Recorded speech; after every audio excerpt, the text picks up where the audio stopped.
Sebagian besar penduduk Pontaine di barat laut Prancis mencari nafkah sebagai petani, sebagai pekerja keras yang hidup mengandalkan ladang. Selain menghadapi persoalan hidup sehari-hari, pada awal tahun 1971 mereka masih dihadapkan ancaman invasi, Paris dikepung. Prusia telah menaklukkan Strasbourg, Metz, Orleans, dan Le Mans, dan berhenti beberapa kilometer saja jauhnya dari Lava. Apakah Pontmain, yang hanya berjarak sekitar 50 km dari situ, akan menjadi sasaran berikutnya? Dengan keputusasaan penduduk Pontmain bersujud dalam doa. Pada suatu petang di bulan Januari, Joseph dan Eugene Barbedet mengerjakan tugas sehari-hari mereka setelah pulang sekolah, yaitu membuat sepatu, menumbuk tanaman grose, menggiling makanan untuk hewan ternak di dalam lumbung yang sekaligus merangkap sebagai kamar tidur mereka. Saat itu, hari menunjukkan pukul 5.30, sementara hawa dingin begitu menusuk tulang. Seorang tetangga datang untuk berbicara dengan ayah mereka, Cesar, jadi Eugene beristirahat dan menatap langit yang mulai gelap. Pada saat itu aku ingin melihat apa sesungguhnya cuaca itu, kenangnya. Salju pagi masih menempel di tanah ibarat hamparan selimut putih yang lembut. Langit yang biru gelap tampak bersih dan dihiasi bintang gemintang di sana-sini. Walaupun begitu, ada sebidang langit di atas rumah tetangga yang dirundung awan gelap tanpa salah satu bintang pun terlihat. Eugene mengamati dengan penuh rasa ingin tahu pada awan gelap itu. Kemana gerangan bintang-bintang yang sangat dikenalnya. Tengah ia memperhatikan awan gelap tersebut, tiba-tiba muncul sosok bercahaya yang lebih terang daripada bintang manapun. Sosok tersebut rupanya seorang wanita cantik, dan ia berdiri mengawang di langit. Gaunnya biru gelap dihiasi oleh bintang-bintang berwarna kemasan. Tanpa ikat pinggang, gaun panjangnya jatuh dengan anggun sampai ke sendal birunya yang dihiasi sebuah hiasan besar berbentuk bunga mawar emas. Sebuah mahkota emas menghiasi kepalanya di balik sehelai kerudung hitam yang jatuh dengan luwes ke punggung. Wanita itu tersenyum, dan sontak Eugene pun terpesona. Ia terpaku menatap wanita itu selama 15 menit sebelumnya akhirnya seorang tetangga bernama Janet menyadarkannya dari keterpesonaan. Eugene menunjuk ke arah wanita tersebut dan bertanya pada Janet apakah ia juga melihatnya. Ternyata ia hanya melihat langit. Dan ketika ayah Eugene datang, ia sependapat dengan Jinte. Rupanya hanya Joseph kecil melihat wanita tersebut. Cesar jengkel mendengar apa yang dianggap sebagai lelucon kekanak-kanakan itu dan memerintahkan kedua kakak beradik tersebut kembali ke lumbung. Sesudah itu, ia meminta Janet tidak bercerita kepada orang lain tentang kebodohan anak-anaknya. Setelah Janet pulang, Cesar meminta Eugene untuk melihat apakah wanita tersebut masih ada. Ia menyuruh Eugene menjemput ibunya, Victoire, tetapi sang ibu juga tidak melihat apa-apa di langit malam. Walaupun demikian, karena heran melihat keteguhan anak-anaknya, ia menyarankan agar mereka berdoa Bapa Kami 5 kali dan 5 kali Salam Maria. Tetangga yang penasaran mulai berdatangan, tetapi keluarga itu tidak menjelaskan apa-apa dan kembali ke lumbung. Victoire mengambil kacamatanya, tetapi ia tetap saja tidak melihat wanita yang masih mengawang di langit tersebut. Pelayan mereka juga tidak melihat apa-apa. Alhasil, kedua anak itu dimarahi, dan orang-orang dewasa merasa diperbodoh itu menyuruh mereka untuk masuk rumah dan makan malam. Joseph berhasil minta izin agar ia dan Eugene kembali ke lumbung untuk berdoa 5 kali Bapa Kami dan 5 kali Salam Maria lagi. Jadi, mereka cepat-cepat menghabiskan makan malam dan segera berlalu. Masih ada, dan ia setinggi Suster Vitalin. Teriak kedua anak itu tidak lama berselang. Suster Vitalin adalah seorang biarawati yang mengajar di sebuah sekolah kecil di Pontmain. Ia kemudian dijemput, siapa tahu ia dapat melihat penampakan yang tidak lazim itu. Ia hanya bisa lihat 3 buah bintang yang membentuk formasi segitiga. Kepala wanita itu berada di tengah-tengahnya, jelas Eugene. Setelah itu, kedua orang tua yang tadinya skeptis itu dapat melihat ketiga bintang tersebut.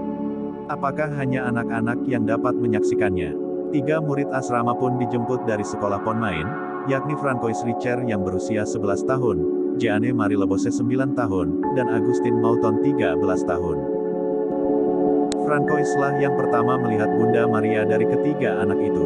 Setibanya di rumah tukang sepatu tersebut, ia berteriak, ada sesuatu di atas rumah keluarga Guideko, tetapi aku tidak tahu apa itu. Setelah berjalan beberapa langkah mendekati lumbung bersama Jeanne Marie, ia berseru, wow, nyonya yang cantik. Biarawati dan pengurus rumah tangga berdatangan, tidak ketinggalan pula para nenek bersama cucu-cucu mereka. Dalam sekejap mata separuh penduduk sudah berkerumun di sekitar lumbung. Masing-masing mengajak anaknya, siapa tahu mereka juga dapat melihat Bunda Maria. Demikianlah semua orang bisa bersaksi bisa melihat segitiga bintang yang mengitari wajah Maria, tetapi hanya segelintir yang bisa melihat wanita cantik tersebut. Di antara orang-orang yang datang, terdapat seorang anak yang sakit bernama Eugene Friteau, yang berumur 6 tahun, ia digendong ke tempat itu berbalut mantel neneknya. Namun, ia hanya tahan berada di luar lumbung sebentar karena hawa dingin yang menusuk tulang. Ia meninggal pada bulan Mei pada tahun itu juga, tetapi sempat berkata bahwa ia pun melihat Maria malam itu tepat sama seperti bagaimana orang lain menggambarkannya. Salah seorang saksi lainnya adalah seorang anak usia 2 tahun bernama Agustin. Ia datang bersama ibunya, Madame Boitin, istri seorang tukang sepatu. Anak itu melambai-lambai dan bertepuk tangan ke arah penampakan sambil berteriak dengan gembira, Yesus. Yesus, memang baru satu kata itu sajalah yang bisa ia ucapkan. Kerumunan itu terus membeludak menjadi 60-an orang termasuk pastor paroki, yakni Pastor Gueren. Meskipun mereka tidak melihat apa-apa selain ketiga bintang yang aneh itu, jelas sesuatu yang tidak lumrah sedang terjadi. Dan tiba-tiba saja semua anak di sana menjerit berbarengan, sesuatu tengah terjadi. Sebuah oval mengelilingi wanita itu, berwarna biru gelap sama seperti warna biru pada gaunnya. Terlihat 4 batang lilin, 2 setinggi bahu dan 2 lagi di dekat lutut, muncul di dekatnya. Selain itu juga tampak sebuah salib kecil berwarna merah di atas jantungnya. Beberapa orang menjadi bosan dan mulai mengobrol serta melontarkan lelucon yang tak pantas. Salah seorang dari mereka bersikeras bahwa dengan teleskop, mungkin ia bisa melihat wanita itu, tetapi walaupun diambilkan teleskop, tetap saja ia tidak dapat melihatnya. Orang-orang itu pun tertawa. Anak-anak kemudian memberitahu bahwa wanita itu berhenti tersenyum dan menatap ke arah mereka dengan penuh duka. Pastor Guerin meminta mereka tetap hening dan menyarankan pada mereka agar berdoa rosario. Kalau memang hanya anak-anak yang mendapat keistimewaan untuk dapat melihat penampakan di langit ini, katanya menduga-duga, itu karena mereka lebih pantas daripada kita. Kemudian orang-orang dewasa itu berlutut di atas tanah yang bersalju dan mulai berdoa, sementara anak-anak tetap berdiri menatap Maria. Sementara doa rosario terus didaraskan, sang perawan dan bingkai oval yang mengelilinginya membesar hingga terlihat 2 kali lipat ukuran tubuh manusia biasa. Sosok Maria diselimuti cahaya dari senyuman yang bersinar teramat terang. Sepertinya, bintang-bintang di langit sengaja menyingkir untuk memberikan ruang bagi Maria, dan kemudian berhimpun pada gaun dan kedua kakinya, berkilau laksana berlian. Dampak hawa dingin yang menusuk tulang mulai dirasakan oleh orang-orang yang tidak bisa melihat apa-apa dari penampakan yang luar biasa tersebut. Mereka berjalan di dalam lumbung untuk menghangatkan diri, sambil tetap menatap ke arah langit melalui jendela yang terbuka. Keempat anak yang dapat melihat penampakan itu tetap berdiri di depan pintu. Seusai doa rosario didaraskan, mereka mulai doa lain, Magnificat. Sesuatu terjadi lagi, teriak anak-anak itu. Panji-panji berwarna putih muncul di langit, membentang sendiri tanpa ada yang membawa di kaki sang perawan. Dengan lebar kira-kira 1 meter, bentangan panji-panji itu hampir sama dengan panjang rumah tetangga. Selarik garis berwarna emas muncul dan membentuk sebuah huruf. Garis itu membentuk huruf M. Teriak anak-anak, dan sekarang ada huruf lain, A. Tidak lama kemudian terbentuklah sebuah kata, mais, yang artinya, tetapi. Kata tersebut tetap mengawan di langit selama 10 menit. Tiba-tiba seorang penduduk tergopoh-gopoh datang membawa berita bahwa tentara Prusia sudah berada di Laval dekat gerbang masuk desa mereka. Ia heran melihat para penduduk desa tidak gentar. Boleh saja mereka berada di depan gerbang desa kami tidak takut, kata seorang wanita. Darasan doa terus berlanjut, dan semakin banyak saja huruf yang muncul. Dengan segera terbentuk sebuah kalimat, namun berdoalah, anak-anakku. Banyak dari mereka yang menitikkan air mata. Lalu, muncullah sebuah kalimat lain, sesaat lagi Tuhan akan menjawab doa-doa kalian. Maria tersenyum dan tertawa manis melihat keheranan mereka. Mereka mulai menyanyikan, In Violata, ketika muncul baris kedua di bawah kalimat sebelumnya, Putraku. Anak-anak tersebut bersukacita. Ia sungguh perawan terberkati. Seru mereka. Ia telah membuka diri untuk menjawab. Huruf besar-besar itu pada baris kalimat itu seakan-akan memang dimaksudkan sebagai penekanan. Air mata dan doa mengalir dari orang-orang yang hadir di sana. Namun kemudian wanita tersebut mengubah suasana. Lihat, ia tertawa. Teriak mereka yang bisa melihatnya, sambil melompat dan bertepuk tangan dengan girang. Oh, betapa cantiknya. Kegembiraan anak-anak itu mempengaruhi orang lain, yang kemudian turut tertawa dan menangis serta berdoa. Sungguh pemandangan yang aneh, tetapi indah, seorang ibu yang mengawang di langit tertawa bersama anak-anaknya. Tersadar akan situasi genting yang mereka hadapi, orang-orang itu mulai menyanyikan lagu khas Ponmain. Bunda Pemberi Harapan, yang memiliki nama yang begitu manis, lindungi negara kami, berdoalah untuk kami, berdoalah bagi kami. Ketika lagu selesai dinyanyikan, baris-baris kalimat yang membentang di kakinya lenyap, dan selesai mendengarkan satu lagu lagi, wajahnya berubah menjadi sedih. Sepertinya ia ingin bicara, tetapi tidak satu kata pun yang terdengar. Sebuah salib berwarna merah muncul di hadapan Maria.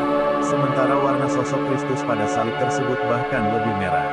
Dan kemudian tulisan, Yesus Kristus, dengan huruf merah muncul di hadapan mereka.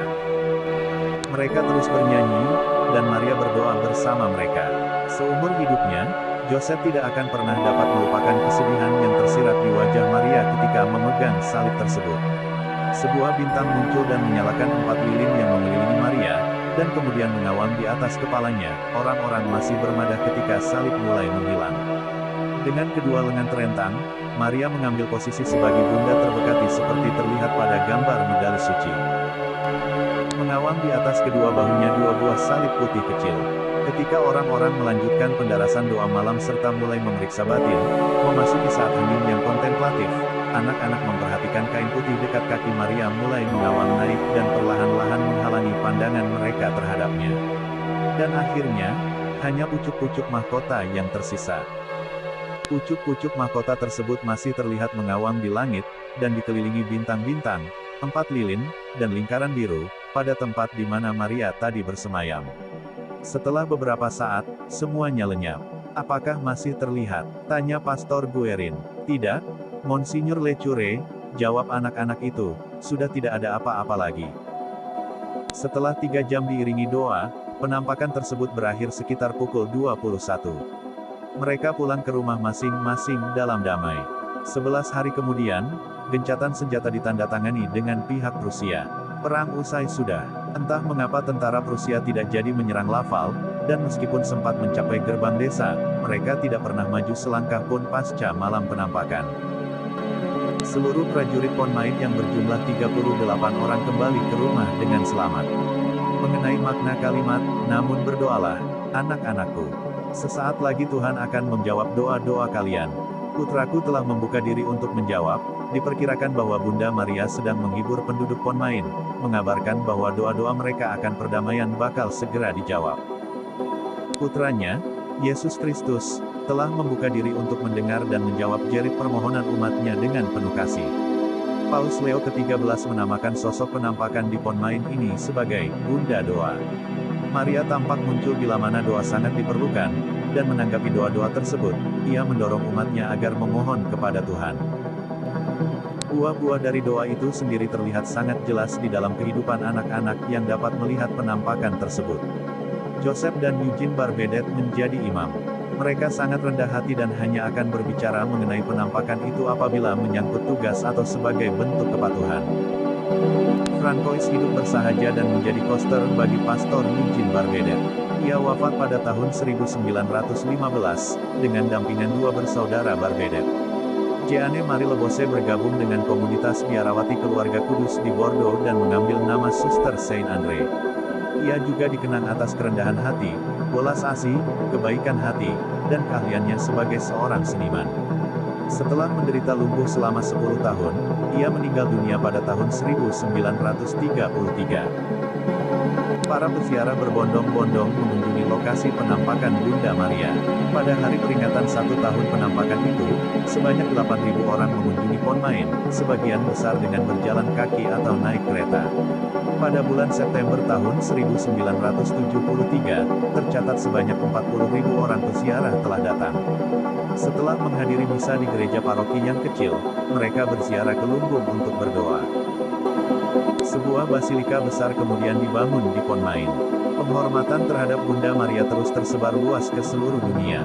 Pada lokasi tempat suci nasional Bunda Maria di kandung tanpa noda di Washington, D.C., Amerika Serikat, terdapat sebuah kapel yang dipersembahkan khusus bagi Bunda Maria pemberi harapan dari Ponmain.